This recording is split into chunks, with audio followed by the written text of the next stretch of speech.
Hello my dear students, कैसे हो आप सब। मैं आलोकेश अग्रवाल अकाउंट्स पर ट्रिपल ए में एक बार फिर आपका स्वागत करता हूं।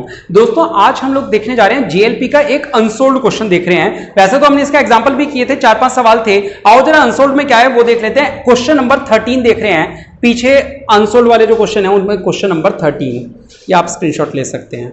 आओ जरा देखें बेटा, क्वेश्चन नंबर 13 हो सकता है पेपर में आ जाए सवाल ऐसा का ऐसा उठ के। ABC are partners in 2-1।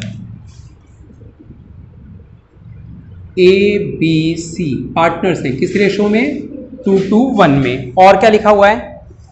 The firm had taken a JLP of 80,000। बेटा जेएलपी है यानी कि कंबाइंड ले रखी है। कितने रुपए की है? 80,000 की। और क्या लिखा हुआ है? कब ली थी? 1 अप्रैल 12 को, यानी पहली बार जब पेमेंट करी होगी उस दिन डेट क्या रही होगी? 1 अप्रैल 12 रही होगी। The firm page annual premium 6,000 का। बेटा वो जो प्रीमियम है जो हमें देना पड़ता है हर साल, वो कितना है? 6,000 पर एनम, यानी हर साल 6,000 की किस्त जा रही है। और क्या लिखा हुआ है? कहां गया? लिखा है the surrender value of the policies as under. बेटा मेरे को एक बार सरेंडर वैल्यूज बता दोगे? डेट बोलो पहले तो। 13 नहीं, हाँ पहले 13 होगा। कहां तक है? चलो नील। हाँ हाँ 2000 और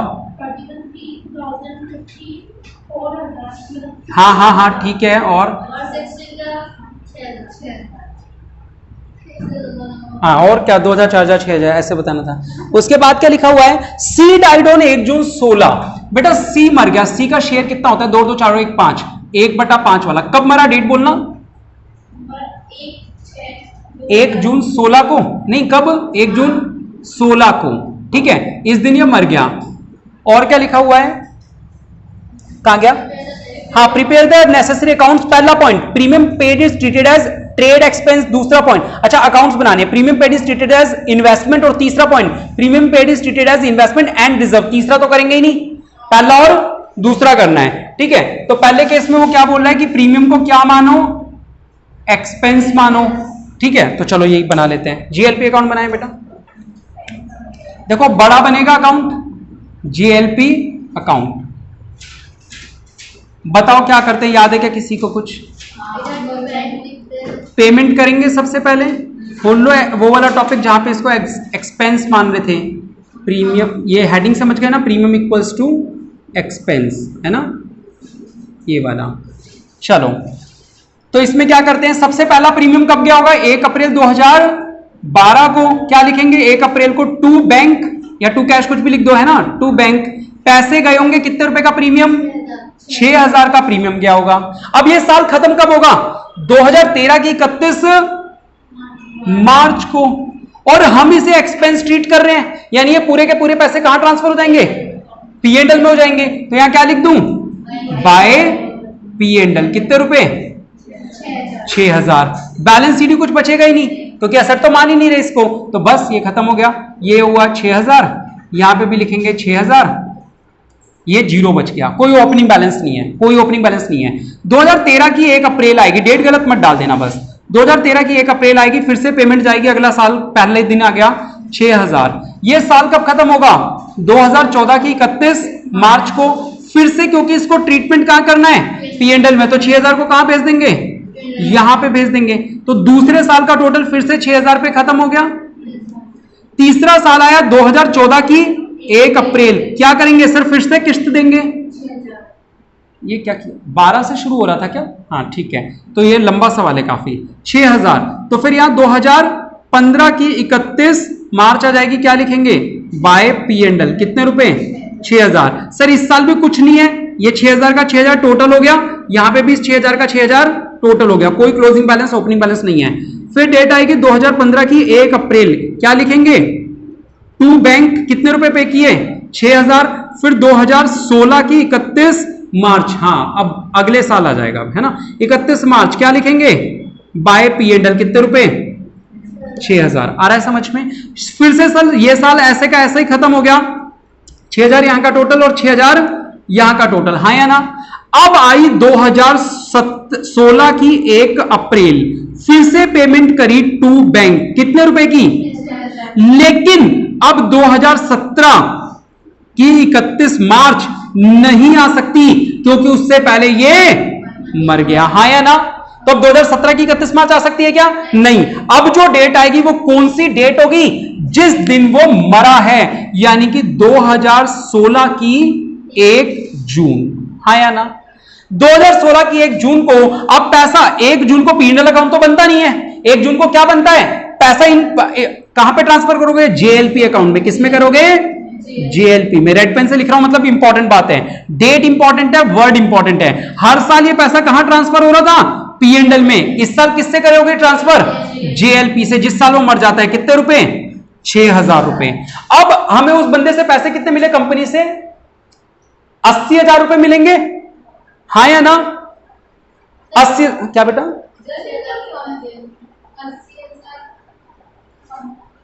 ये पैसा ट्रांसफर होगा ना, एक बार इसको देखो। आज 80 क्या बेटा?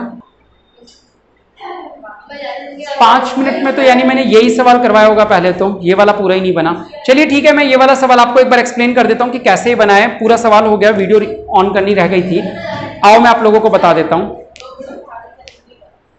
आओ बेटा, जब प्रीमियम को असेट मानते हैं तो क्या करते हैं? प्रीमियम को असेट मानते समय हम जेएलपी अकाउंट बनाते हैं, वो भी पूरे साल का। कैसे बनाते हैं? हम पूरे साल का अकाउंट बनाते हैं। यहां पे जब एक्सपेंस मानते हैं तो केवल लास्ट वाले ईयर में, डेथ वाले में बनेगा। जब उसको असेट मानेंगे तो जब से पेमेंट करना चालू किया था उस दिन से पूरा बनेगा। कैसे? जरा इसकी थीम समझ लो बेटा। जिस दिन शुरू किया 2012 की 1 अप्रैल पेमेंट करी तो क्या लिखना है? To bank. कितने रुपए? 6,000। अब राइट साइड की बात को ध्यान से देखेंगे बेटा। राइट साइड को अपन को 2 वर्ड लिखने होते हैं साल की एंडिंग डेट पे। 2 वर्ड, पहला बाय P&L और दूसरा बाय बैलेंस सीडी। और यह बात याद रखना कि बाय बैलेंस सीडी में रेड मार्कर से लिखा है मैंने, सरेंडर वैल्यू आती है बैलेंस सीडी में। कौन सी वैल्यू आती है? Surrender value. देखो बेटा, पहले दिन सरेंडर वैल्यू कितनी थी? 0, तो 0 डाल दी। अब 6,000 का टोटल यहां लगाया, वही 6,000 यहां लिखा। 6,000 में से 0 माइनस किया तो बैलेंसिंग फिगर कितनी आई? 6,000। बेटा P&L में आती है हमेशा बैलेंसिंग फिगर, ठीक है? बैलेंस सीडी में कौन सी आएगी? Surrender value. P&L में कौन सी आएगी? Balancing figure. चलो यहां क्लोजिंग बैलेंस 0 था, तो अगले दिन का 2013 का 1 अप्रैल का ओपनिंग बैलेंस होगा, वो कितना होगा? 0 होगा। अब 2013 की 1 अप्रैल को फिर से पेमेंट जा रही है टू बैंक 6,000। अब ये साल कब खत्म होगा? 2014 की 31 मार्च को। क्या करेंगे उस दिन? सर 2 आइटम लिखेंगे, by P&L, by balance CD. By balance CD में कौन सी वैल्यू आती है? Surrender value. Sir surrender value कौन सी है 14 को? 2,000। ये रेड पेन से लिख दी मैंने 2,000 क्योंकि ये सरेंडर वैल्यू है। P&L में कौन सी वैल्यू जाएगी? Sir balancing figure. यहां का टोटल लगाया 0 और 6, वही 6 यहां लिखा। 6 में से 2 गया तो कितना बचा? 4। ये हो गया second year complete. Second year का क्लोजिंग बैलेंस था 2,000, तो थर्ड ईयर का ओपनिंग बैलेंस कितना आ जाएगा? 2,000। फिर एक और पेमेंट गई थर्ड ईयर में टू बैंक 6,000 की, टोटल हो गया 8,000। बाय बैलेंस सीडी में आएगी सरेंडर वैल्यू। थर्ड ईयर की सरेंडर वैल्यू थी 4,000, 4,000 लिख दी। यहां का टोटल 8 है, वही 8 यहां लिखा। 8 में से 4 माइनस किया तो कितना बचा P&L में? 4,000। खैर थर्ड ईयर का क्लोजिंग बैलेंस 4,000 है, तो फोर्थ ईयर का ओपनिंग बैलेंस क्या हो जाएगा? 4,000। फिर फोर्थ ईयर में पेमेंट जाएगी टू बैंक 6,000।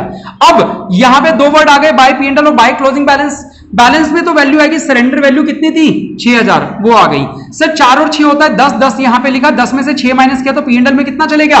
4। सर चौथे साल का क्लोजिंग बैलेंस 6,000 था, तो पांचवें साल का ओपनिंग बैलेंस क्या आ गया? 6,000। फिर पेमेंट गई पांचवें साल में टू बैंक, कितने रुपए की? 6,000। आ रहा है समझ? अब ये छठा साल या 1 2 3 4 5, पांचवा साल यहां 2017 31 मार्च नहीं आएगी।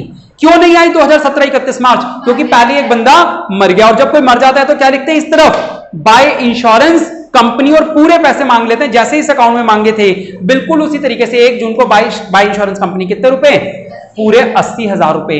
और फिर यहां जो बैलेंसिंग फिगर बच गई बेटा, कितने रुपए की बैलेंसिंग फिगर बच गई? 68,000 की। देख रहे हो? 80,000, 80,000, 80 में से 12 माइनस किए तो कितना बचा?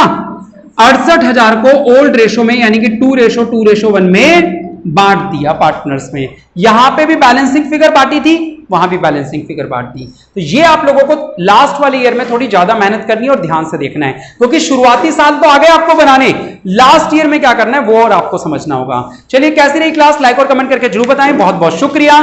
जय हिंद, जय भारत।